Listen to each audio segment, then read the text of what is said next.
Hi, it's Steve. Today we're going to show you how to change one of the cantilever shelves on the door of your refrigerator. It's a really easy repair. Let me show you how we do it.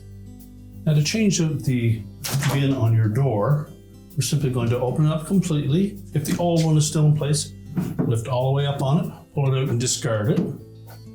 To install a new one, we're simply going to slide it completely into the opening, press down until it locks into the two projections on the side of the door liner.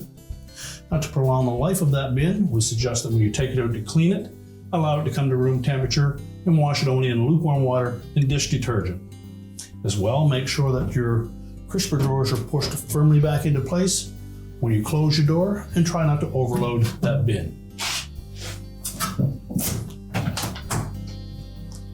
And your repair is complete.